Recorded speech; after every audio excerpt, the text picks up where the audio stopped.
Assalamualaikum warahmatullahi wabarakatuh. Apa kabar semuanya? Jumpa lagi kita di BMP2 Channel, bahas masalah pertanahan dan perumahan. Kali ini kita akan bahas mengenai wakaf tanah. Nah, kalau wakaf tanah biasa yang untuk kegiatan sosial dan keagamaan itu yang sudah sering kita tahu ya, sering kita jumpai, misalnya wakaf tanah untuk membangun masjid, untuk membangun rumah sakit dan sebagainya. Tapi apakah tanah wakaf itu bisa diperuntukkan bagi kegiatan produktif? Maksudnya, apakah di atas tanah wakaf itu bisa dibangun bangunan komersil? Apakah itu mall, hotel, atau sejenisnya? Teman-teman dan saudara-saudara sekalian, dalam melaksanakan wakaf itu ada rukunnya. Pertama adalah orang yang memberikan tanahnya itu sebagai tanah wakaf yang disebut wakif, dan kemudian ada penerimanya yang bertanggung jawab untuk mengelolanya yaitu nazir, dan ada harta atau tanah yang menjadi objek wakaf itu sendiri. Tentunya tanah ini adalah tanah milik sendiri, tidak boleh milik orang tuanya atau tidak boleh milik saudaranya, tidak boleh milik anaknya, yang pasti itu harus milik sendiri dari si wakif. Termasuk apabila tanah itu sudah terdaftar, maka ada sertifikat hak atas tanah yang atas nama pemilik wakif. Kemudian ada juga yang masih belum terdaftar, itu harus ada surat bukti kepemilikannya. Misalnya ada akte jual beli yang dimana si wakif ini adalah selaku pembeli dan dilampirkan dengan letter C atau kirik yang bersangkutan.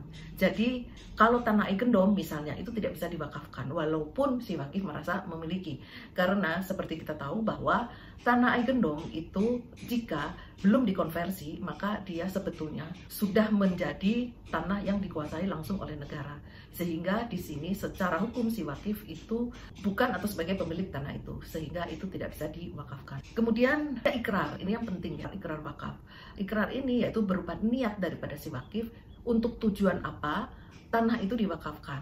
Mungkin dia berniat bahwa atas tanah wakaf itu dia bermaksud agar dapat dibangun rumah ibadah atau agar bisa dibuat jalan, dalam hal ada suatu permukiman yang belum ada jalan masuknya, sehingga dia bisa mewakafkan sebagian tanahnya itu supaya itu menjadi jalan dan dengan demikian bermanfaat bagi masyarakat yang menghuni di permukiman itu. Atau juga bisa untuk sekolah, pesantren, rumah sakit, intinya untuk kegiatan sosial atau keagamaan.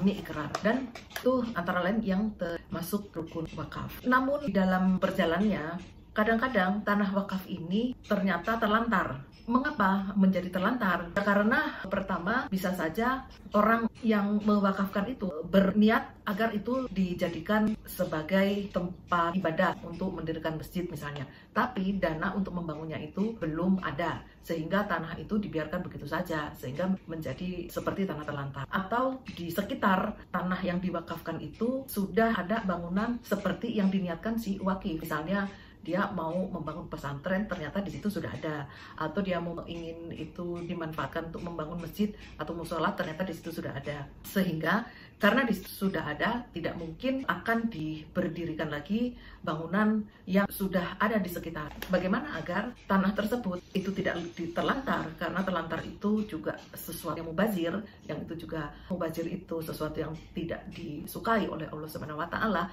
maka harus dihindarkan agar tanah itu tidak terlantar dan tidak mubazir. Nah, disinilah dimungkinkan adanya sebuah inovasi bahwa tanah yang seperti itu harus tetap dapat bermanfaat bagi umat.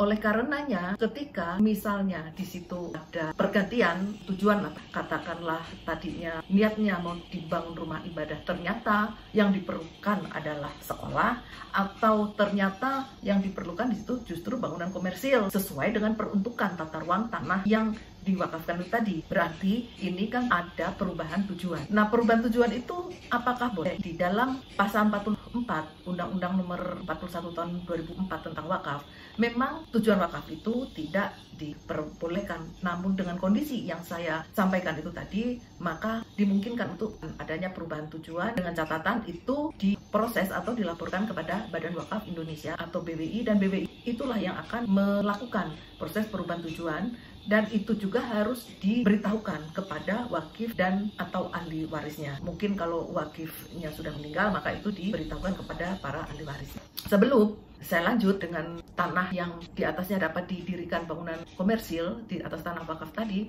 maka saya menyampaikan bahwa untuk tanah wakaf ini juga harus didaftarkan, artinya harus juga diterbitkan sertifikat wakafnya oleh BPN, Badan Pertanahan Nasional. Dan oleh karena itu, wakaf ini harus dilakukan juga dengan akte ikrar wakaf, yang itu dibuat oleh pejabat pembuat akte ikrar wakaf atau PPAIW. Jadi bukan dibuat oleh notaris atau PPAT, tetapi oleh PPAIW. Di mana PPAIW itu ada di kantor urusan agama KUA setempat. Dan setelah dibuatkan akte, maka itu harus didaftarkan ke BPN supaya terbit sertifikatnya.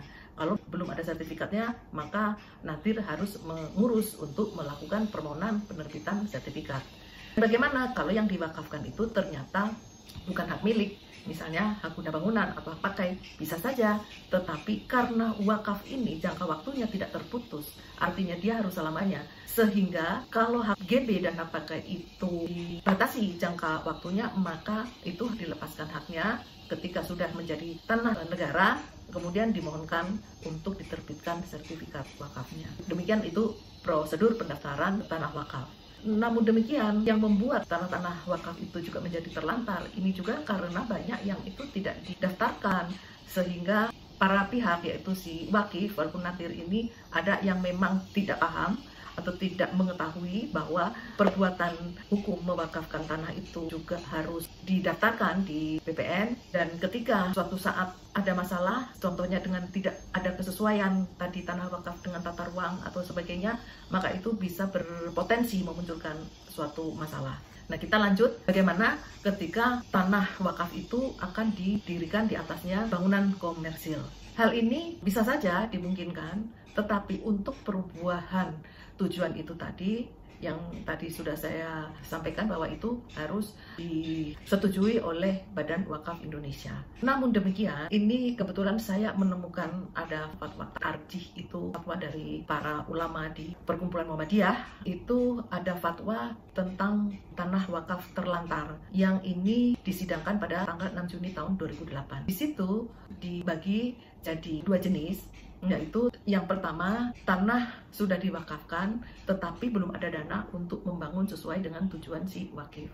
Nah, yang seperti ini mestinya juga tidak bisa ditelantarkan, bahwa tanah itu harus difungsikan atau bagaimana supaya dia bisa menghasilkan sehingga nantinya ada dana dan kemudian di situ akan dibangun atau dimanfaatkan sesuai dengan tujuan yang diniatkan oleh si wakif. Dan kedua, yaitu adanya bangunan yang sejenis yang sudah ada di dekat lokasi tanah wakaf itu atau peruntukannya tidak sesuai dengan apa yang diniatkan oleh si wakif. Yang ekstrimnya itu kalau di tanah itu ternyata tata ruangnya untuk komersil. Dalam fatwa tarjih Muhammadiyah tadi, itu boleh saja dirikan semacam mall atau hotel atau bangunan komersil lainnya, sepanjang hasilnya itu semaksimal mungkin tetap digunakan untuk sesuatu yang merupakan amar ma'ruf nahi mungkar. Tidak boleh hasilnya itu kemudian dimanfaatkan untuk keuntungan siapa atau untuk keuntungan si nasir. Itu tidak bisa. Jadi keuntungan tetap untuk semaksimal mungkin itu sesuatu yang bersifat amar ma'ruf nahi mungkar.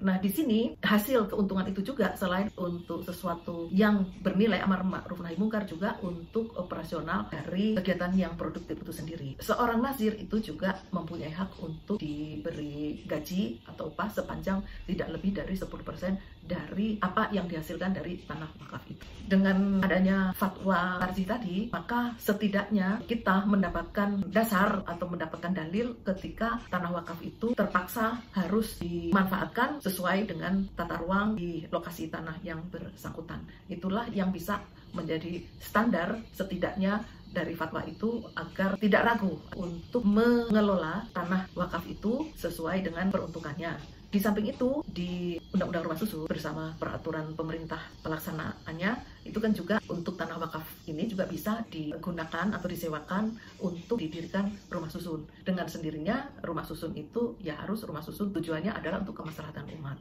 Di sini berarti rumah susunnya adalah rumah susun yang untuk masyarakat berpenghasilan rendah.